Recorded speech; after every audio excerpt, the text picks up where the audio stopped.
kembali lagi di acara kita Sama kita, saya Bu Zulfa Novianti dari SD Muhammadiyah 3 Salam dan Melati Indah Cahyani dari SD Muhammadiyah 3 Asalam. pada segmen kali ini kita akan belajar tentang mikroskop. Segmen ini kita akan mengadakan penelitian tentang komponen abiotik dan biotik ya. Sebelum kita mengadakan penelitian, marilah kita terlebih dahulu mengenal alat yang akan kita gunakan untuk mengadakan penelitian.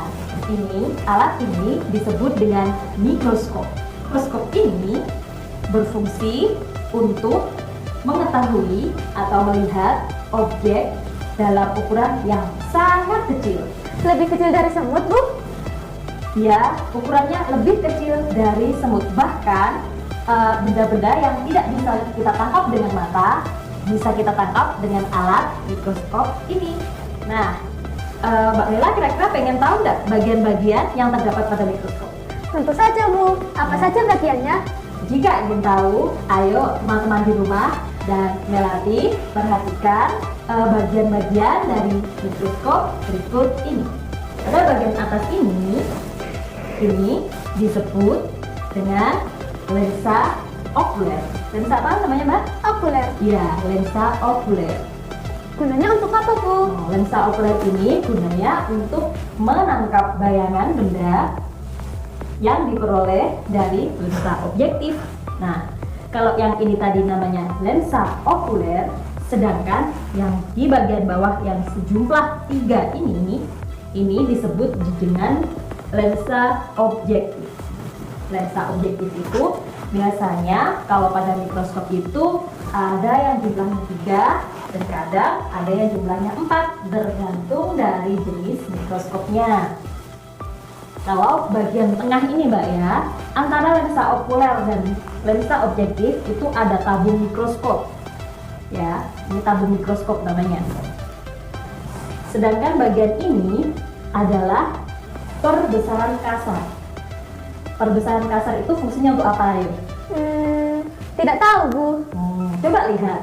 Perbesaran kasar di sini fungsinya untuk mengatur dari lensa objektif supaya tepat pada objek yang akan diteliti.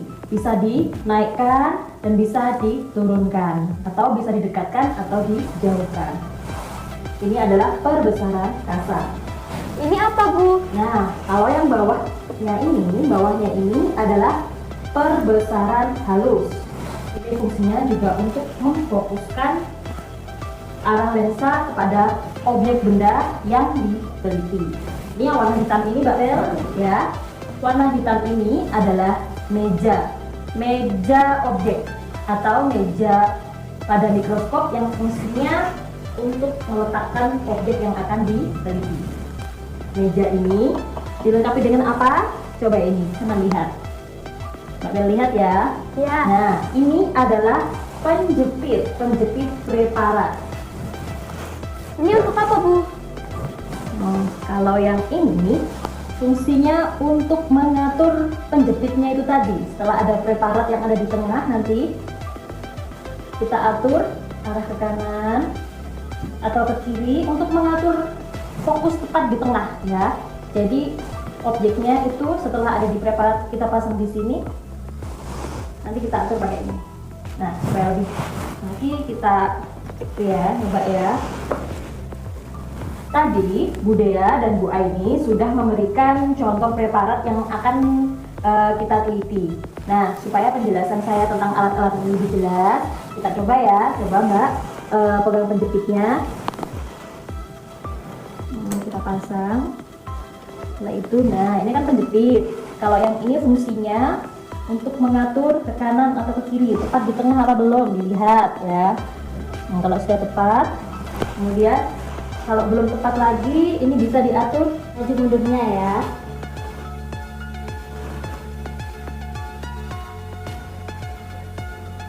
Nah, seperti itu Mbak, nanti ditepatkan. Jadi kita sambil menata fokusnya tepat di tengah itu sambil dilihat.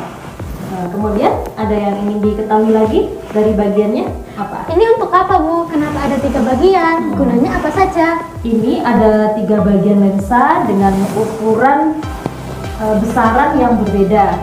Jadi saat kita mengadakan penelitian suatu objek, diusahakan dimulai dari lensa yang paling kecil, yaitu dimulai dari ini di sini.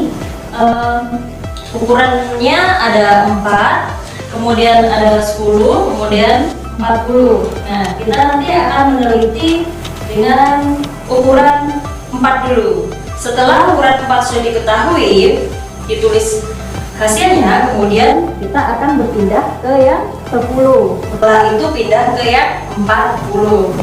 Dari ketiga lensa tadi, ukurannya juga berbeda-beda. Nanti semakin besar ukuran lensa juga akan semakin besar bayangan yang dihasilkan oleh lensa objektif tersebut.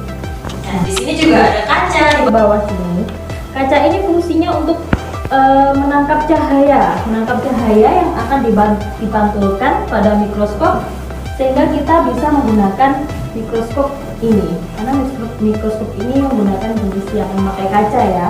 Kadang ada yang tapi jenis mikroskop juga ada yang memakai sinar lampu. Kalau yang ini menggunakan pantulan cahaya, jadi menggunakan kaca ini, kaca penangkap cahaya.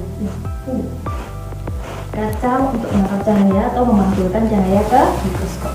Sekarang coba Mbak Nela, seperti yang saya tadi ya, kita akan mengamati batang di kotil.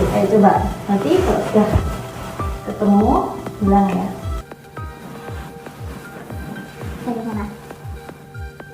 Belum Bu, belum ketemu. Belum, kalau belum coba digeser ini perbesaran kasarnya atau perbesaran halus, bisa diatur.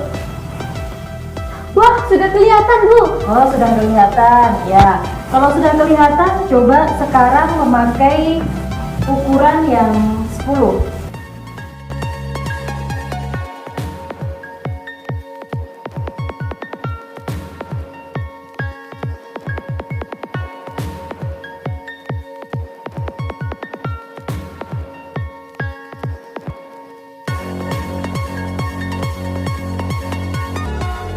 Oh iya, sudah kelihatan. Bagus. Nah, sekarang coba yang ke lensa 40. Ya, seperti itu.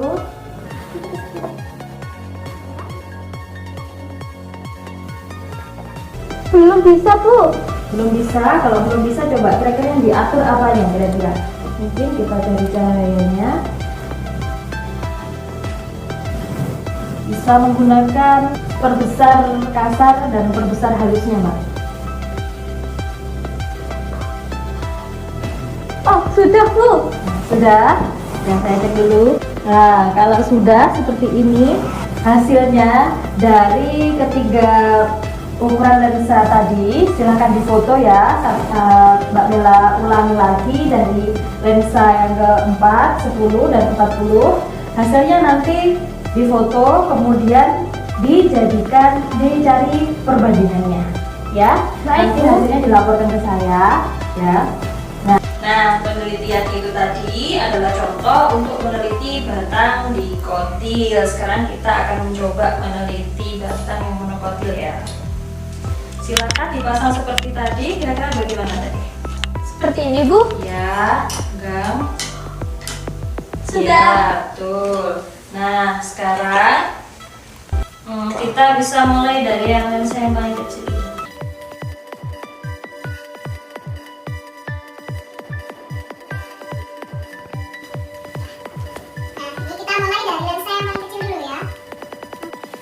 Bagaimana Mel? Sudah tahu perbedaannya antara sel monokotil dan dikotil?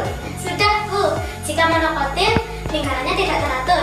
Sedangkan jika dikotil, lingkarannya lebih teratur. Ya, lingkaran-lingkaran yang Mela tadi lihat itu adalah jaringan fluid dan silem.